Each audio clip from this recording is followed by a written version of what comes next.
Hello everyone, this is Martin aka Anders, and today I'm going to be bringing you a video on the 0.50 patch meta changes.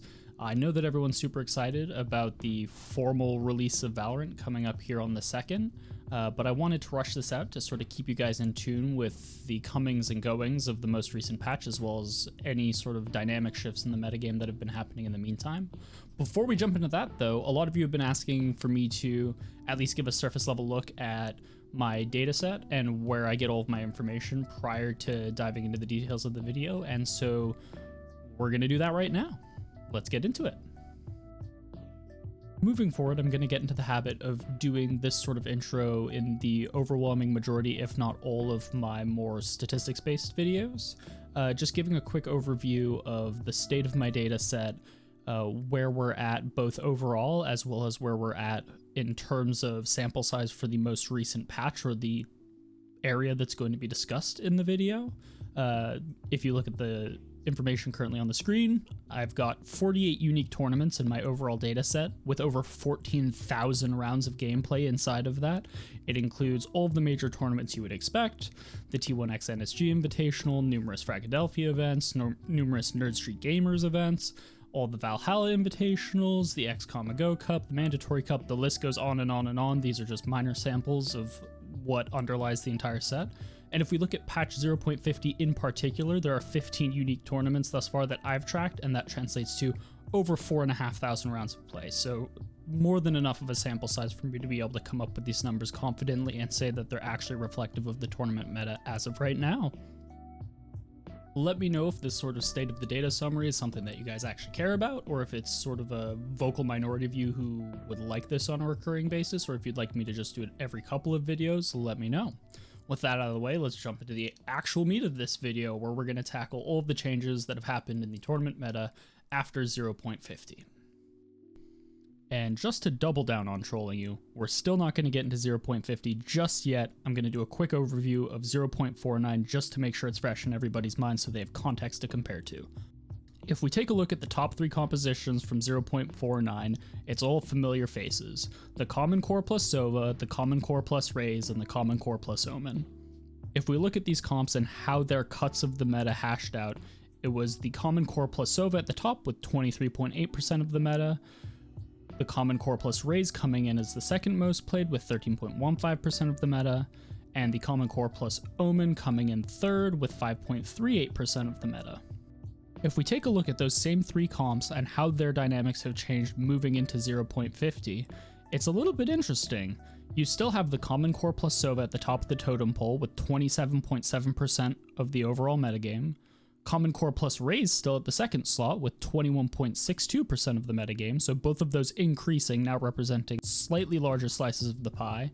But then we come to the Common Core plus Omen that has dropped to the 15th most played with only 1.13% of the meta.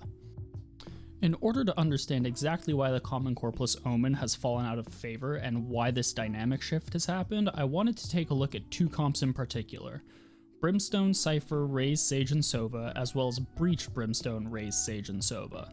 You'll notice that both of these compositions come with a 4-piece element, the Brimstone, Raze, Sage, Sova being a commonality between the two. This 4-piece I've named Shock and Awe, referencing an old military adage referring to the use of heavy artillery and explosives. I thought it only made sense to sort of use that in a comp that uses both Raze and Brimstone, sort of the explosives heavy agents. And the fact that you get the pun with Sova and Shock is all the more golden. And so why should we care about these Shock and Awe comps, as I've decided to call them? If we look at these compositions' play rates in patch 0.49, we see Shock and Awe plus Cypher at the 9th most played comp with 2.59% of the meta, and we see Shock and Awe plus Breach at the 13th most played with 1.39% of the meta. That may seem insignificant, but when you combine just these 2 versions of Shock and Awe compositions and realize that they make up 4% of the overall metagame, in a meta dominated by Common Core plus X comps, it's actually something that you probably shouldn't be ignoring. And when we start looking at patch 0.50, you can't ignore it at all anymore. Shock and Awe plus Cypher has gone up to the 3rd most played composition at 5.41% of the overall meta, And Shock and Awe plus Breach is now the 4th most played composition at 3.15% of the meta. This is where things really start to get fun for me. I'm not gonna lie, in the last couple of weeks watching tournaments where the top 16 are playing 90% Common Core plus X, I was worried that we were going to go into a state of this game where everyone is running Common Core plus X, Y, Z, whatever else have you. That's not a particularly exciting game to me. The fact that we're already starting to see a little bit of a mix-up where you're getting Molten Core compositions and you're getting Shock and Awe compositions, there's a little bit more hope for me now. And so let's take a look at exactly how these 3 archetypal comps are shifting the overall metagame. Looking at these 3 archetypes top to bottom, first we have the tried and true Common Core, then we have the newly branded Shock and Awe, and then we have the Molten Core. These 3 compositions have proven to be absolutely dominant in the prevailing tournament meta, oppressively so. If we start looking at these compositions' play rates, you see exactly how oppressive I mean. The Common Core comes in at 57.66% of the overall metagame, Shock and Awe at 11.99% of the overall metagame, and Molten Core at 9.47% of the overall metagame. This does come with a minor footnote that approximately 2% of overlap occurs between both the Common Core and Molten Core, where their components are largely similar. You can have an instance where you have the Common Core plus Phoenix / the Molten Core plus Breach, and it is the exact same composition. And so there's 2% of duplicate count in that. Moving forward, that duplicate will not exist. I simply included it here so that you could look at the archetypes in a vacuum and get an accurate picture of what was actually there. With that little disclaimer out of the way, let's take a minute to realize just how absolutely ludicrous this is.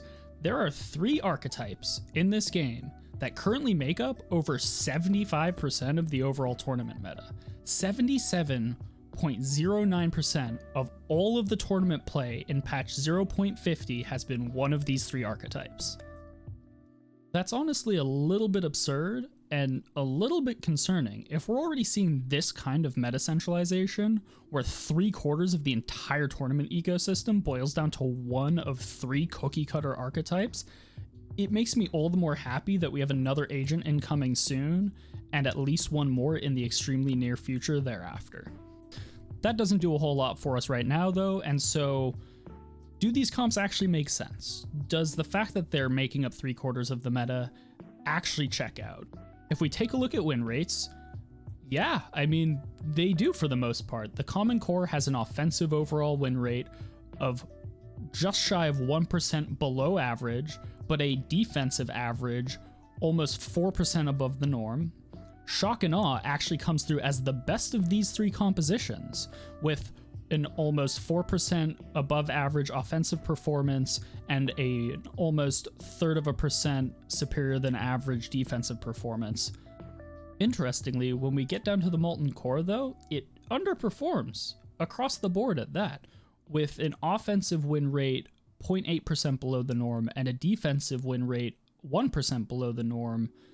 It's a little bit shaky. A few of you may remember in previous videos, I've discussed how I think Phoenix is, at least the overwhelming majority of the time, just an inferior version of Breach. And so I think the reason that these percentages are what they are is because the Molten Core is very, very frequently running into the Common Core and just being beat on raw power level. Pivoting out of our 3 archetypes, I wanted to touch on something else, because the 3 major archetypes actually don't include the winningest composition in Tournament Valorant on patch 0.50. That honor actually goes to Breach, Cypher, Omen, Sage, Sova. You may remember in my very first video discussing meta, I talked about how I thought Omen was a viable and adequate replacement for Brimstone in a lot of situations. Well, guess what? He's back and he's replacing Brimstone in the Common Core plus Sova, and it becomes the winningest comp we are currently seeing in competitive.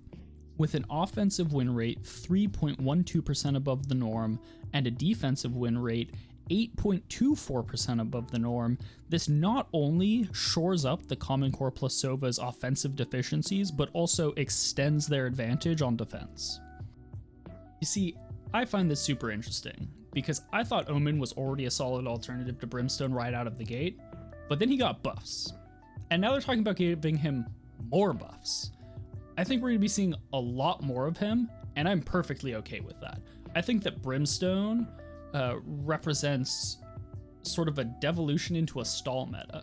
I think that in compositions where you see Brimstone, a lot of the time you just have teams baiting out his sky smokes and spending the first 30 seconds of every round dirtling around smokes and burning util, which I understand that there's strategic significance to that, but if we're talking about a game that wants to be an esports title, nobody wants to see smokes tick down for 30 seconds. That's just not viewer friendly. Like, I think Riot realizes that as well, and so they're trying to address it a bit. And I think Omen is a great example of how you could force a potentially faster paced playstyle. But something that I'm also super interested by is, you know what other comp uses Brimstone? Shock and Awe. What happens if we bring in Omen for Brimstone and Shock and Awe? Because then you have a wildly aggressive composition that on its face has extremely high rates of success. Here's an example of just that. Breach, Omen, Raze, Sage, and Sova. The Omen variant of Shock and Awe with Breach. And guess what its win rates are? Psych, I actually have no idea. This composition, and any composition that uses an Omen variant of Shock and Awe, hasn't been played more than once ever. I have zero confidence in reporting any sort of win rates for this stuff. So if you guys are interested in this, let me know what happens when you run this comp. I am incredibly interested in it. I think it has an incredible opportunity to be a juggernaut of a composition, but no one's run it yet. I love this look at the meta. I loved seeing that there were actually substantial changes between patch 0.49 and patch 0.50. But the heaviest disclaimer that covers literally this entire video is that we have launch coming in 2 weeks. There's going to be a new agent, and all of this might go out the window. I'm a little hesitant to believe that it would ever be that extreme, but it still needs to be said that this new agent might come in with mechanics that might blow this meta sky high. What happens if the new agent has anti-utility? The whole game changes overnight. I'm not saying that's going to happen, but the fact that the possibility is on the table means that I need to say it. And so that's all I got for patch 0.50.